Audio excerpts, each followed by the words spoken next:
পাখির চোখে যতদূর চোখ যায় শুধু গাড়ি আর গাড়ি। সকাল 10টার এ চিত্র রাজধানীর বনানী সিগন্যালের।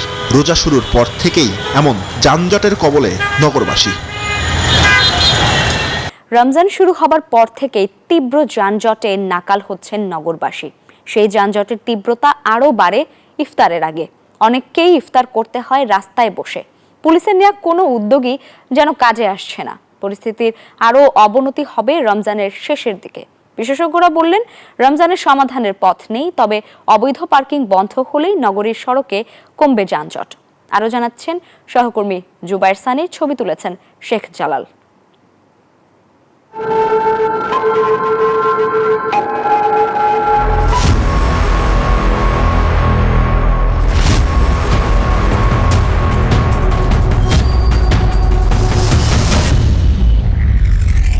পাখির চোখে যতদূর চোখ যায় শুধু গাড়ি আর গাড়ি।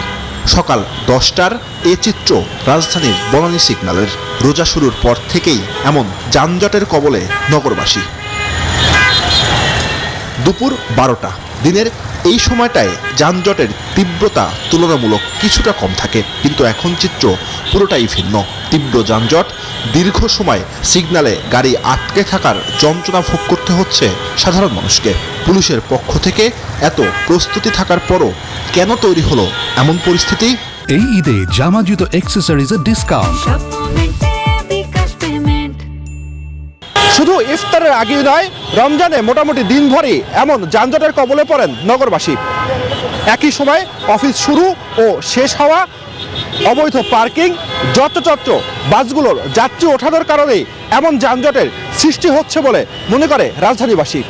ইফতারের আগ মুহূর্তে গাড়ি ছেড়ে পায়ে হেঁটেই গন্তব্যের উদ্দেশ্যে অনেকে, কারণ এক্সপ্রেসওয়ের এফডিসি র্যাম্পে তীব্র যানজটে প্রায় 1.5 ঘন্টা অপেক্ষা। জ্যামটা দেখতেছি ইদানিং একটু বেশি হয়ে গেছে। এখন মেট্রোতে যাব, মেট্রোতে যে ভিড় হয়, সব মিলে সব দিকের অবস্থা একই। তো বাংলা মোটর থেকে দেখা যায় নিকুঞ্জ যেতে আমার অ্যাটলিস্ট দেখা যায় 1.5 থেকে 2 ঘন্টা লেগে যায়। সড়কে চেষ্টার কমতি নেই পুলিশের, কিন্তু কে শোনে কার কথা? সড়কে নেই কোনো শৃঙ্খলা, বাদ যাচ্ছে না উল্টো পথে চলাচল। এতে ভোগান্তি বাড়ছে আরও। রিক্সা মেন রোডে চলতেছে, মানে সিগন্যাল মানতেছে না কেউ, বাসগুলো সিগন্যাল মানে না, মানে প্রচুর জ্যাম বেড়ে গেছে। ফেরার পথে আমার গাড়ি রেখে আসছি রমনাতে, এই জায়গা পর্যন্ত হাইটে আসছি। ট্রাফিক পুলিশও ঠিক মতো কাজ করতেছে না, যার যেদিকে খুশি সে সেদিক দিয়ে গাড়ি ঢুকাচ্ছে। এই অবস্থা থেকে মুক্তি চান সাধারণ নগরবাসী। এখন মনে করেন এখন যারা বেরোছে তারা বাসায় যে ইফতার করতে পারবে না, যারা একটু দূরে রাস্তায় করতে হবে, পানি টানি যা আছে।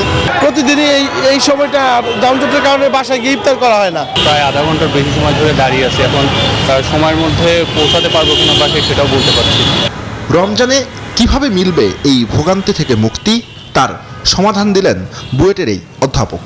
ইফতার এবং মার্কেটের এই দুইটা ইস্যুতে যে ট্রিপগুলি হয় এবং তার ফলে যে পার্কিং অ্যাক্টিভিটিগুলি হয়, দোকানের সামনে যাদের যেই জায়গাটা আছে তাদেরকেই যদি বলা হয় পরিষ্কার রাখার জন্য পুলিশ থাকবে, কমিউনিটি পুলিশও থাকবে, পাশাপাশি দোকান যেহেতু ট্রাফিক জেনারেট করছে তাদেরও কিন্তু দায়িত্ব নিতে হবে।